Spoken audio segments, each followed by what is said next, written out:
নদীটির নাম আত্রাই। আত্রাই নদী নামেই পরিচিত। আত্রাই নদী ভারত বাংলাদেশের একটি আন্তঃসীমান্ত নদী। নদীটির বাংলাদেশের অংশের দৈর্ঘ্য 270 কিলোমিটার এবং ভারতের অংশের দৈর্ঘ্য 121 কিলোমিটার। গড় প্রস্থ 177 মিটার এবং নদীটির প্রকৃতি সার্পিলাকার। প্রাচীনকালে নদীটিকে আত্রেয়ী বলা হতো এবং প্রাচীন ভারতের দুটি সংস্কৃত মহাকাব্যের একটি মহাভারতে এর উল্লেখ পাওয়া যায়। আমাদের আজকের নদী ভ্রমণ নওগাঁ জেলার আত্রাই নদীর অংশে। সারা রাতে নির্ঘুম একটা ট্রেন জার্নি ছিল আমাদের এবং আমরা সবাই মোটামুটি বেশ ক্লান্ত ছিলাম। তো এই আত্রাই নদীটা যখন আমরা দেখলাম বা এই আত্রাই নদীটা যখন ট্রলারে করে পার হচ্ছি তখন আমাদের ক্লান্তিটা মোটামুটি অনেকটা দূর হয়ে গেল। এই যে ট্রলারে করে আমরা সবাই যাচ্ছি আমাদের পিকনিক স্পটে এবং চারপাশটা কেমন সবুজ।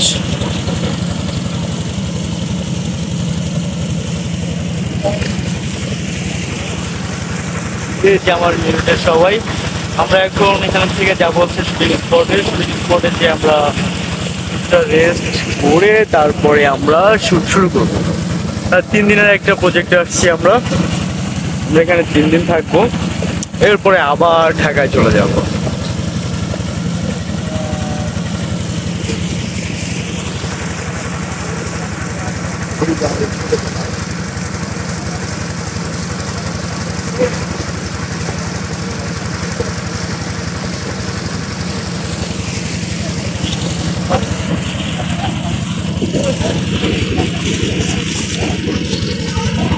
পিছনে মনে হচ্ছে যে দ্বীপ, আত্রাই নদীর মাঝখানে মনে হচ্ছে দ্বীপ।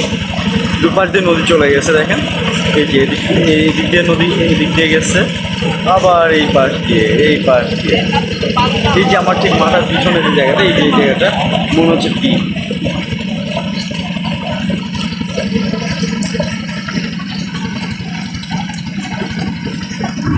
এই পাশটা কত সুন্দর সবুজ।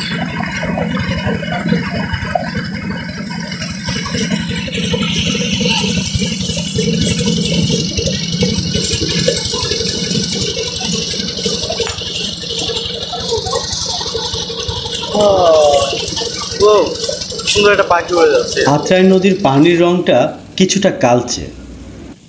হিমালয়ের পদদেশে শিলিগুড়ি থেকে 6 মাইল উত্তর পূর্বে এই নদীটি উৎপন্ন হয়েছে। এই নদীটি দিনাজপুর জেলার বালুঘাট দিয়ে বাংলাদেশে প্রবেশ করেছে।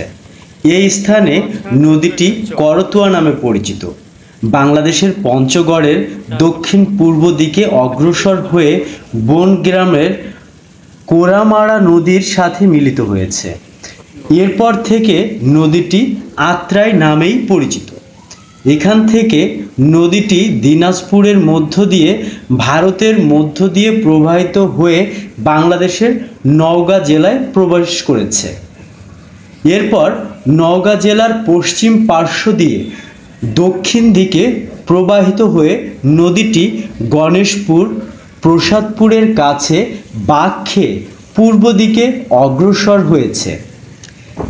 এরপর উত্তর দিক থেকে আগত তুলসী গঙ্গা ও ইরাবতীর মিলিত স্রোতের সাথে মিলিত হয়ে দক্ষিণ পূর্ব দিকে প্রবাহিত হয়ে নাটোর জেলার সিংড়া থানায় প্রবেশ করেছে।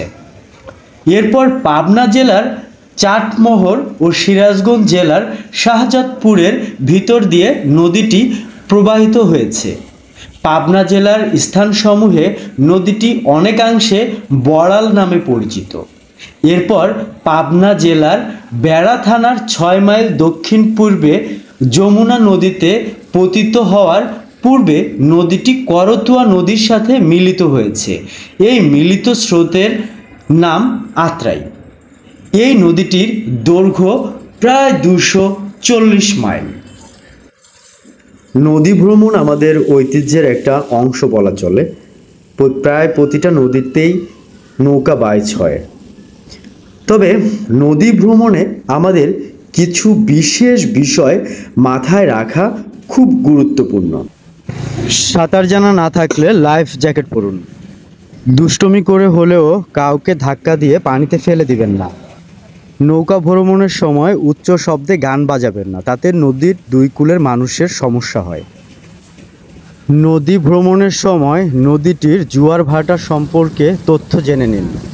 কোনো প্লাস্টিক বা পানির বোতল নদীর পানিতে ফেলবেন না। নিজের ও ভ্রমণ সঙ্গীর নিরাপত্তা নিশ্চিত করুন। নদী ভ্রমণের আগে আবহাওয়া সম্পর্কে তথ্য নিন। অপরিচিত বা দূরে কোথাও নদী ভ্রমণে গেলে সেই এলাকার কাউকে সাথে রাখুন। সর্বোপরি নৌকা ভ্রমণের সময় সঠিক সিদ্ধান্তগুলো আপনাকেই আপনার বুদ্ধিমত্তা দিয়ে নিতে হবে। আমি যেগুলো বললাম সেগুলো একান্তই বেসিক কিছু বিষয় এবং সেগুলো অবশ্যই মাথায় রাখবেন। এখন বর্ষাকাল, সবাই মোটামুটি নৌকা ভ্রমণে বের হবেন শাপলা বিল দেখতে, পদ্ম বিল দেখতে। আপনাদের সবার প্রতিটি নৌকা ভ্রমণ খুব আনন্দ ঘন হোক, সেই কামনায় শেষ করছি আজকের ভিডিও। আবার নতুন কোনো ভিডিও নিয়ে খুব দ্রুত দেখা হবে আপনাদের সঙ্গে। ধন্যবাদ সবাইকে।